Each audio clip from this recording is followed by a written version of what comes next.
जय माता दी। I am doctor महिमा, एस्ट्रोलॉजर एंड वास्तु कंसल्टेंट। स्वागत है आप सभी का हमारे साथ साप्ताहिक राशिफल में। वीकली राशिफल क्या कहते हैं आपके सितारे, स्पेशली मीन के लिए, पाइसेस के लिए।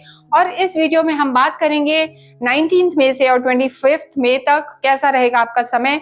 देखिए, आपके जो लॉर्ड है गुरु है और इनका तो बहुत ट्रांजिट हुआ है। अभी 15 तारीख को सूर्य का भी ट्रांजिट हुआ है, राहु केतु भी जो है इनका भी गोचर हुआ है 18 मई को। तो इन सब चीजों का प्रभाव क्या पड़ेगा, ये पहला हफ्ता है, ये हम देखेंगे। साथ ही साथ साप्ताहिक राशिफल में हम हमेशा देखते हैं कि चंद्रमा के आधार पर यानी मून की स्थिति कैसी रहने वाली है। हर 2-2.25 दिन में चंद्रमा जो है अपना स्थान परिवर्तन करते हैं। और ऐसे में अगर हम ओवरऑल देखें तो चंद्रमा आपके लिए इस पूरे ही हफ्ते देखिए जो ट्रांजिट रहेगा, यानी मकर में चलेंगे, कुंभ में चलेंगे और मीन में ही चलेंगे।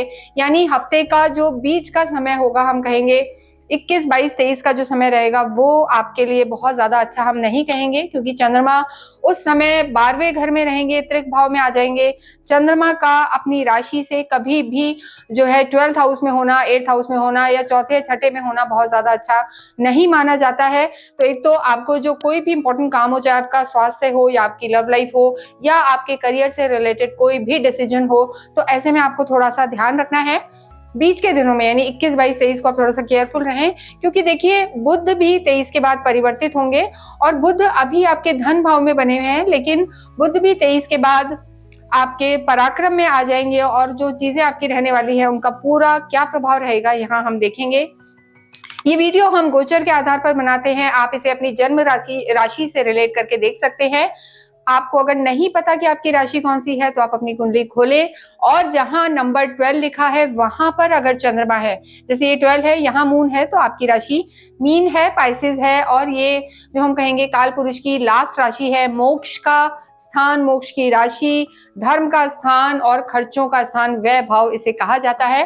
तो देखिए यहाँ इस हफ्ते यानी 19 से 25 में आपका स्वास्थ्य कैसा रहेगा वो हम देखेंगे। आप पे 7.5 चल रही है और 7.5 का सबसे कठिन दौर जिसे सेकंड फेज कहते हैं वो चल रहा है। शनि आप ही के राशि में विराजमान है। तो देखिए हफ्ते की शुरुआत आपके लिए ठीक रहेगी, लेकिन जैसे जैसे ये हफ्ता आगे बढ़ेगा 21, 22, 23 को अपने स्वास्थ्य का आपको ध्यान रखना है। मानसिक तनाव रह सकता है। और देखिए अब जो राहु है वो भी आपकी राशि से निकल गए हैं, पिशाच योग बना हुआ था, 12वें भाव में आ गए हैं। तो ऐसी स्थिति में हम कहेंगे कि थोड़ा सा एक तो गुस्से को कंट्रोल करना है, एंजाइटी की समस्या रह सकती है और स्पेशली 21, 22, 23 को आप थोड़ा सा लो फील कर सकते हैं, नेगेटिविटी, डिप्रेशन टाइप का आपको फील हो सकता है। इसके साथ साथ ही केतु भी आपके 6th हाउस में आ गए हैं, तो बेचैनी, घबराहट या कहीं ना कहीं जिन लोगों को ब्रीदिंग की प्रॉब्लम है यानी रेस्पिरेटरी जो ऑर्गन्स हैं उनका भी आपको इस हफ्ते में थोड़ा सा ध्यान रखना है। समर्स का टाइम है, लेकिन ओवरऑल जो आपकी श्वसन क्रिया होती है, ब्रीदिंग, अस्थमैटिक जिन लोगों को प्रॉब्लम रहती है वो स्पेशली यहाँ पर थोड़ा सा ध्यान रखें इस हफ्ते, ये बहुत जरूरी है। प्लस अपने खाने पीने का भी आप ध्यान रखें, इम्यूनिटी आपकी स्ट्रांग रहनी चाहिए, तो यह हफ्ता आपका अच्छा निकलेगा। नेक्स्ट हम बात करते हैं आपकी लव लाइफ की। देखिए लव लाइफ के लिए अगर हम देखें तो मंगल नीच के आपके अभी भी 5th हाउस में बैठे हुए हैं। पंचम से ही हमेशा लव लाइफ को देखा जाता है, तो यहाँ पर जो तालमेल है वो बिगड़ा हुआ है। एक व्यक्ति शांत रहेगा तो दूसरा बोलता ही जाएगा, लड़ाइयों के योग बने हुए हैं। देखिए ऐसे में क्या है, वाद विवाद की संभावना बनी हुई है। हालांकि जो गुरु हैं अब आपके सुख भाव में आ गए हैं तो उनकी स्थिति थोड़ी सी बेटर है, लेकिन फिर भी अभी जो मंगल पूरे ही हफ्ते आपके यही रहने वाले हैं।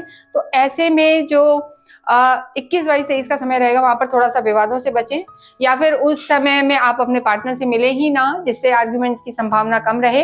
इसके साथ ही थोड़ा सा किसी तीसरे व्यक्ति के कारण भी यहाँ पर दिक्कत आ सकती है, क्योंकि चंद्रमा आपके लव लाइफ के कारक हैं। जो हमने बताया आपको 21, 22 को लगभग आपके 12th हाउस में रहेंगे तो चीजों को खराब कर सकते हैं। तो ओवर थिंकिंग ना रखें, आर्ग्यूमेंट्स में ना रहें, तो आपकी चीजें बेटर रहेंगी। बाकी इस पूरे ही हफ्ते आपके जो बड़े बुजुर्ग हैं उनसे आपके संबंध अच्छे रहेंगे, माता से संबंध अच्छे रहेंगे, लेकिन माँ की हेल्थ का आपको थोड़ा सा ध्यान देना है। गुरु हालांकि विराजमान है लेकिन बुध के घर में है, तो माता के स्वास्थ्य का ध्यान रखें। अन्यथा और रिश्ते यहाँ पर अच्छे नजर आ रहे हैं।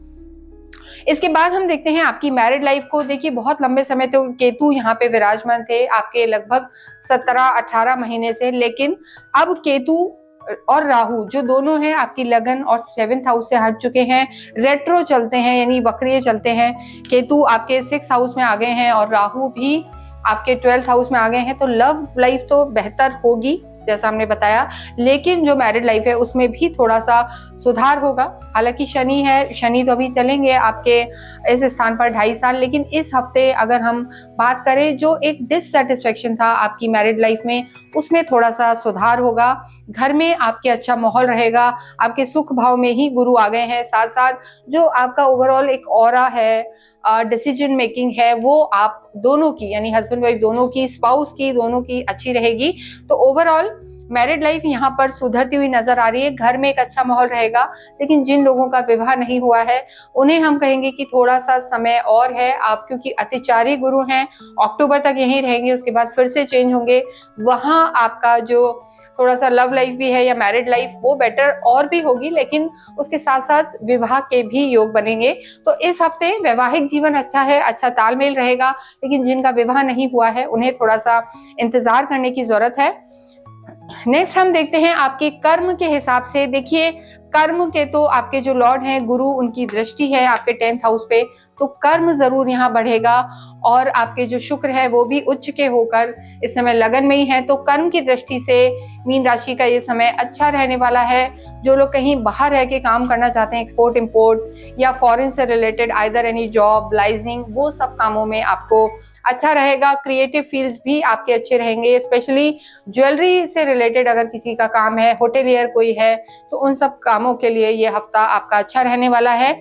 सूर्य भी आपके 3rd हाउस में है, तो पराक्रम भी बढ़ेगा, डिसीजन मेकिंग भी बढ़ेगी। और हम कहेंगे कि गवर्नमेंट लिटिगेशन या कानूनी कोई भी चीजें आपकी लाइफ में चल रही हैं तो उन सब से आपको यहाँ पर फायदा होगा। लेकिन धन का कोई भी हम कहेंगे धन से रिलेटेड कोई भी चीज है, देखिए कर्म का सीधा कनेक्शन धन से है, लेकिन काम बढ़ेगा और चीजें इमेज बिल्डअप होगी। लेकिन फाइनेंशियल रोटेशन में थोड़ा सा अभी भी स्लो है ये हफ्ता, यानी धन की स्थिति बहुत ज्यादा खुली हुई यहाँ पर नजर नहीं आ रही, क्योंकि आपके जो धनेश हैं मंगल हैं और उनकी स्थिति अभी भी नीच की ही चल रही है। तो ऐसी स्थिति में थोड़ा सा व्यय पर कंट्रोल करें, खर्चों पर कंट्रोल करें, तो आपकी चीजें यहाँ पर सुधरी हुई रहेंगी। लेकिन कोई भी पुराने इन्वेस्टमेंट, पुरानी चीजें आपको लाभ दे सकता है। विद्यार्थियों के लिए भी मंगल ही आपके 5th हाउस में बैठे हैं, तो भटकाव नजर आ रहा है विद्यार्थियों के लिए। देखिए थोड़ा सा संगति का ध्यान रखना जरूरी है। जो आपके बड़े हैं, बुजुर्ग हैं, वो कह रहे हैं, या आपके जो टीचर्स हैं उनकी बातों को सुने तो आपकी चीजें बेहतर रहेंगी। फिर भी हम कहेंगे कि पाइसेस के लिए, विद्यार्थियों के लिए समय ओके ओके रहने वाला है। बहुत प्रॉमिसिंग ये वीक नहीं नजर आ रहा है, लेकिन जैसे जैसे ये वीक एंड की तरफ आएगा तो आपकी चीजें बेटर होंगी, यानी 24-25 की जो स्थिति है आपके लिए ज्यादा लाभकारी रहने वाली है। इसके बाद हम बात करते हैं आपकी अध्यात्म की और आपके भाग्य की। देखिए आध्यात्मिक तो आप होते हैं, आपके केंद्र में ही सुख भाव में इस समय गुरु हैं, आपके कर्म को देख रहे हैं और आपके लॉर्ड भी है, तो इनकी स्थिति काफी बेटर है। घर में आपके धार्मिक आयोजन हो सकते हैं, अनुष्ठान हो सकते हैं, काफी अच्छी अच्छी चीजें यहाँ पर हैं, ट्रैवल हो सकता है और आपकी रुचि भी धर्म की तरफ और भी बढ़ सकती है। तो ऐसी स्थिति है, मोक्ष की राशि है, तो जितना हो आप पूजा पाठ बढ़ाएं तो डेफिनेटली आपकी चीजें सुधरेंगी।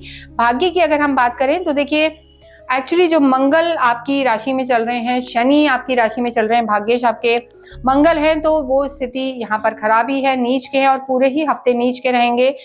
भाग्य के स्वामी होके, त्रिकोण के स्वामी होके दूसरे त्रिकोण में नीच के होके बैठे हैं, तो डेफिनेटली आपकी बहुत सारी चीजों को मंगल ही एक ऐसे हैं खराब कर रहे हैं। धन भाव के स्वामी हैं, भाग्य के भी बहुत हद तक इफेक्ट कर रहे हैं। इसके अतिरिक्त जो शुक्र और शनि है, उनकी शुक्र की स्थिति ठीक है, यानी शुक्र और गुरु दो ऐसे प्लैनेट्स हैं जो आपको थोड़ा सा चीजों में आगे लेके जा रहे हैं, मूव करवा रहे हैं। लेकिन ओवरऑल अभी भी ये हफ्ता बहुत ज्यादा हम कहेंगे अच्छे फल देने वाला नहीं है। तो अपनी एंजाइटी को कंट्रोल करें, डाउन टू अर्थ रहें और वाणी का ध्यान रखें और खर्चों पर भी कंट्रोल करें, तो चीजें आपकी थोड़ी सी बैलेंसिंग रह सकती हैं।